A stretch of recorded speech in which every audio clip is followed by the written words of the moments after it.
ইরানে কিন্তু বলছিল খুবই যুদ্ধংদেহীভাবে যে তারা আমেরিকা আক্রমণ করার সাথে সাথে আমেরিকার বিভিন্ন ঘাঁটি বা সামরিক স্থাপনা যেগুলো মিডল ইস্টে আছে সেগুলোকে টার্গেট করবে, তাদের রণতরী আছে সেটাকে টার্গেট করবে, এমনকি তাদের বেসামরিক যে কোনো প্রেজেন্স আছে মিডল ইস্টে সেখানেও তারা আক্রমণ করতে পারে। কিন্তু এখন পর্যন্ত ঘটেনি। সেটা ঘটবে কিনা আলোচনার পর হয়তো আমরা একটা ধারণা করতে পারবো। কিন্তু দুটো প্রশ্ন উঠেছে। Todo esto que ven ustedes, llegará el día en que no quedará piedra sobre piedra.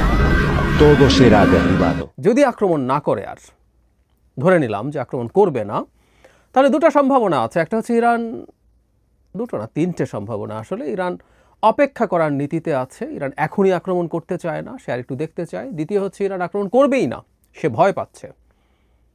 এবং তৃতীয়, এটাও ইন্টারেস্টিং, এটা নিয়ে কিছু আলাপ টালাপ হচ্ছে, আমেরিকার আক্রমণটা কি তাহলে খানিকটা পাতানো খেলাই ছিল এবং ইরানও একটা পাতানো আক্রমণ করতে পারে, করে মোটামুটি একটা যুদ্ধবিরতির দিকে আগাবে। এই তিনটা সম্ভাবনা নিয়ে কথা বলি।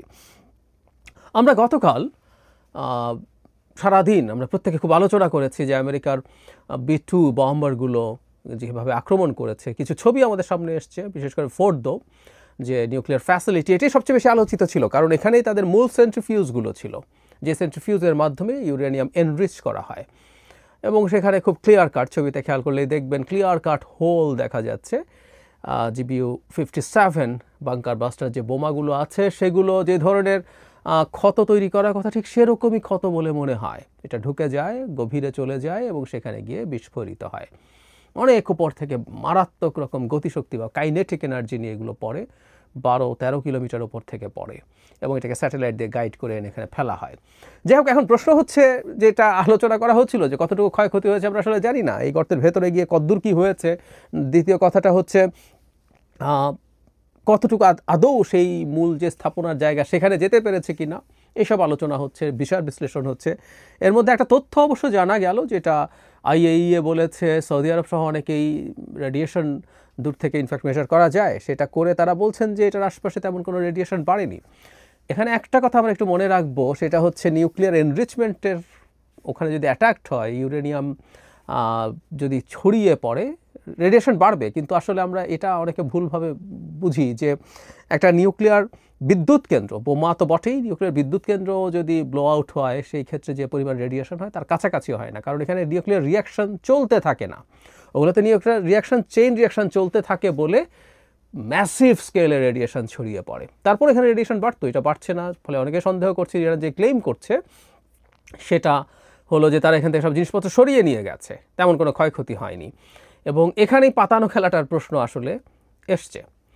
ইরান কি করলো সোফার? ইরান গতকাল আক্রমণের পর ইসরায়েলে অ্যাটাক করেছে। আবার ইসরায়েলে অনেকগুলো ব্যালিস্টিক মিসাইল দিয়ে অ্যাটাক করেছে। কিন্তু এখানে খুবই ইন্টারেস্টিং একটা ফাইন্ডিং আছে। ইসরায়েল নিজে স্বীকার করেছে যে 10টা ব্যালিস্টিক মিসাইল তাদের ভূমিতে আঘাত হেনেছে।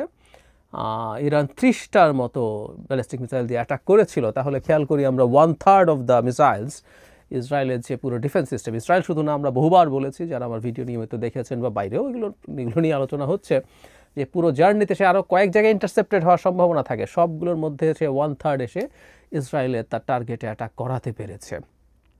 এটা যদি হয় হিউজ সাকসেস, ভবিষ্যতের জন্য ইরান এটা একটা তার বিরাট শক্তির পরীক্ষা দিল। ছোট্ট করে একটু বলে রাখি, আবার একটা অন্য কনস্পিরেসি থিওরিও আছে, সেটা হলো ইসরায়েল এখন অনেক বেশি ইন্টারসেপ্ট করতে চাইছে না, সো দ্যাট ইরানের মিসাইল তার মাটিতে পড়ুক এবং ক্ষয়ক্ষতি হোক। এই ক্ষয়ক্ষতি গ্লোবাল সমাজের কাছে, বিশেষ করে ওয়েস্ট এবং আরও বিশেষ করে আমেরিকার কাছে এই বাস্তবতা তুলে ধরুক যে ইসরায়েল মারাত্মক ঝুঁকিতে আছে। আমরা জানি যে এটা নেতানিয়াহুর জন্য খুবই হিউমিলেটিং হবে, কারণ সে বোঝাতে চাইতো যে তারা ইনভিনসিবল, ইসরায়েল অ্যাটাক করা যায় না, তেল আবিবে প্রশ্নই আসে না, ইরানের মিসাইল কোনো দিন কোনো ইসরায়েলিকে হত্যা করতে পারবে না। এটা যেহেতু হচ্ছে এটা তার জন্য ক্ষতিকর, কিন্তু উল্টো পাশে ইরানকে ভয়ঙ্কর রকম বিপদের কারণ হিসেবে দেখিয়ে ইরানের উপরে অদূর বা একটু সুদূর ভবিষ্যতে অল আউট একটা অ্যাটাকের সম্ভাবনা তৈরিরও চেষ্টা হতে পারে। যাই হোক, এটা একটা গুরুত্বপূর্ণ জিনিস। এবং ইরান, আবারও বলছিলাম যে আপনারা মধ্যপ্রাচ্যে আমেরিকার যে সামরিক ঘাঁটি এবং স্থাপনা আছে খেয়াল করুন, কত শর্ট রেঞ্জে আছে ইসরায়েলের তুলনায়। সুতরাং মুহূর্তেই ইরান চাইলে কাজটা করতে পারে, এটা তার কাছে কোনো ব্যাপারই না। তাদের পক্ষে এটা করার কোনো সমস্যা ছিল না, এবং তারা নিশ্চিতভাবেই যদি তাদের সে প্রস্তুতিও আছে, মানে জাস্ট মানে ব্যালিস্টিক মিসাইল লঞ্চিংয়ের ক্ষেত্রে খুব বেসিক কিছু ক্যালকুলেশন করে কিছু প্রোগ্রামিং করে এটাকে লঞ্চ করতে হয়, এটা মুহূর্তের ব্যাপার, মানে দিনের পর দিন না, ঘন্টা লাগবে। সুতরাং ইরান যদি ইনস্ট্যান্টলি অ্যাটাক করতে চাইতো আমেরিকায় করতে পারতো, সে করছে না, এটা ফর শিওর। আচ্ছা, তাহলে আমি বলছিলাম সম্ভাবনাগুলো কি। তার আগে একটা কথা একটু বলে রাখা ভালো, ইরান একটা স্টেপ নেবে বলে মনে হচ্ছে, কেউ কেউ মনে করছেন নেবেন, কিন্তু আমি সেটাও মনে করি একটা সিম্বলিক ব্যাপার। সেটা হচ্ছে হরমুজ স্ট্রেইট ব্লক করার সিদ্ধান্ত নীতিগতভাবে ইরানিয়ান পার্লামেন্ট নিয়েছে এবং ক্ষমতা দ্বারা সুপ্রিম লিডারের কাছে দিয়েছে। আমরা একটু বেসিক যদি জেনে রাখি, এটা খুবই গুরুত্বপূর্ণ একটা চোখ পয়েন্ট, যেটার মধ্য দিয়ে পৃথিবীর 1/5 অফ দ্য ক্রুড অয়েল যায়। খেয়াল করুন, আমি আগেও একদিন দেখিয়েছি, আপনারা চেনেন এটা। এটা ব্লক করার একটা মেজর সমস্যা আছে। সমস্যাটা হচ্ছে এই, আন্তর্জাতিক আইনে কোনো মেরিটাইম এলাকায় ব্লকেট দেয়া একটা অ্যাক্ট অফ ওয়ার হিসেবে পরিগণিত হয়, বিবেচিত হয়। তার মানে ইরান যদি এই কাজটা করে, ইরান যুদ্ধ ঘোষণা করেছে, এটা মনে করা আন্তর্জাতিক আইনেই থাকবে, তখন ইরানের বিরুদ্ধে সর্বাত্মক যুদ্ধ অনেকেই ঘোষণা করে দিতে পারে। আমি আগেও বলেছি, আশা করি আপনাদের মনে আছে, ইরান ইসরায়েলের এটাকে আমরা ঠিক অর্থে যুদ্ধ বলবো না, কারণ কোনো দেশ কারো বিরুদ্ধে যুদ্ধ বলে এটাকে ঘোষণা করেনি। এই ক্ষেত্রে একটা ইন্টারেস্টিং তথ্য দেই আপনাদের, জানেন অনেকেই, সেটা হচ্ছে রাশিয়া ইউক্রেনের সাথে যুদ্ধ করছে বলে এখনও বলে না, তারা একটা মিলিটারি অপারেশন করছে, সে এখনও যুদ্ধ ঘোষণা করেনি টেকনিক্যালি, সো এটাকে যুদ্ধ বলা কঠিন, টেকনিক্যালি বলছি। তো যাই হোক, ইরানের পক্ষে হরমুজ স্ট্রেইটে এই এক্সট্রিম স্টেপটা নেওয়াও সোজা হবে না।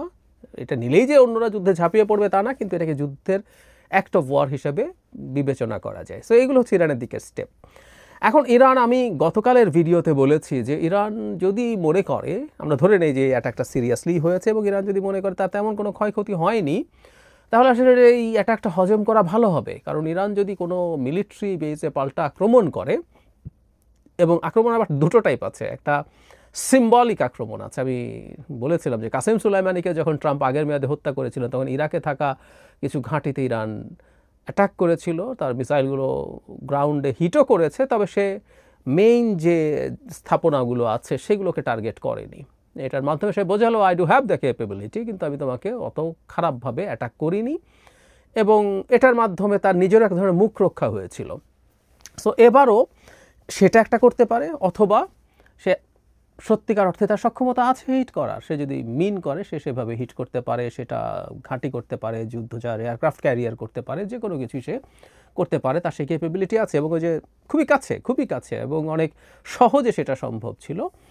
তো যেটা বলছিলাম যে ইরান এটা যখন করবে, তখন আমেরিকার এসকালেট করার সম্ভাবনা বাড়বে। ইরানের রিটালিয়েট করা টেকনিক্যালি সঠিক, ইরানকে যেহেতু আমেরিকা আক্রমণ করেছে তার সেই রাইট আছে, সে যদি এখন রিটালিয়েট করে আমেরিকা আবার এসকালেট করতে পারে। সুতরাং এটা টেনে আনা আপাতত না হওয়া ভালো। আমি আবারও বলছি যে এটা যে ইরান অ্যাটাক না করে, পাল্টা কিছু না করলে যে আমেরিকা ছেড়ে দেবে তাকে, বলা যায় না, কারণ শুধু নিউক্লিয়ার সাইট তো না। আমি বারবার বলছি যে ইরানের ব্যালিস্টিক মিসাইল ক্যাপাসিটি যেটা দেখা যাচ্ছে, সেটা লঞ্চিং, এটা প্রোডাকশন, সব কিছু highly risky for Israel. So ওইসব জায়গায় আক্রমণ করা এমনি আমেরিকা যেতে পারে। আরেকটা হতে পারে, ইরান ভয় পেয়েছে এই অর্থে যে আমেরিকা তাকে গ্রাউন্ড অ্যাটাক হয়তো করার ঝুঁকি নেবে না, কিন্তু সে যদি ম্যাসিভ বম্বিং শুরু করে, যে পরিমাণ ঘাঁটি ওখানে আছে আমেরিকা, যে পরিমাণ ফায়ার পাওয়ার আছে, ইরানকে ভীষণভাবে অন্তত ধ্বংসস্তূপে পরিণত করে ফেলা সম্ভব। এটা সম্ভব, মানে একটা দেশ দখল করা যায় না বা রেজিমও চেঞ্জ করা যাবে না, কিন্তু ধ্বংসস্তূপে পরিণত করে ফেলা সম্ভব। সুতরাং সে ওই ঝুঁকিটা নিচ্ছে না। এবারে এরকম 2-4টা অ্যাটাক আরও যদি হয়, ইরান হয়তো পাল্টা কিছু করবে না এই ভীতির কারণে, এটাও একটা সম্ভাবনা হতে পারে। থার্ড, যেটা খুবই ইন্টারেস্টিং, সেটা হচ্ছে টার্কির নিউজ মিডিয়া টিআরটিতে দেখলাম একটা খবর এসছে, ট্রাম্প নাকি বা আমেরিকা তার অ্যাটাক করার আগে নাকি ইরানকে জানিয়েছিল। মানে জানিয়েছিল যদি মনে করা হয়, তাহলে এটাকে এক ধরনের পাতানো খেলা মনে হতে পারে, যে জানিয়েছিল ব্যাপারটা এরকম, তুমি তোমার জিনিসপত্র সরিয়ে নাও, আমি একটা অ্যাটাক করছি, আমাকে একটা অ্যাটাক করতে হচ্ছে কেন বলবো সেই জায়গায়। সো এটা করলো, এবং এটা যদি হয় তাহলে পাল্টা কি হতে পারে, পাল্টা ইরানও সম্ভবত তার ওই যে মুখ বাঁচানো টাইপের একটা দুটো অ্যাটাক করতে পারে আমেরিকার কোনো বেসে, সে আগে জানিয়ে দেবে আমি করছি, এবং আমি তোমার অবশ্যই কোনো স্ট্র্যাটেজিক স্থাপনা আমি টার্গেট করছি না, মানে একটা বেজের মধ্যেও তো ফাঁকা জায়গা আছে, বিরান জায়গা আছে, আমি এরকম জায়গায় ওটা মিসাইলটা টার্গেট করছি, ওটা হলো, তাহলে আমার ডোমেস্টিক যে অডিয়েন্স, মানে এটাও ইম্পর্টেন্ট যে ইরানের ডোমেস্টিক অডিয়েন্সেরও একটা চাপ থাকবে, কারণ হচ্ছে আমেরিকা এই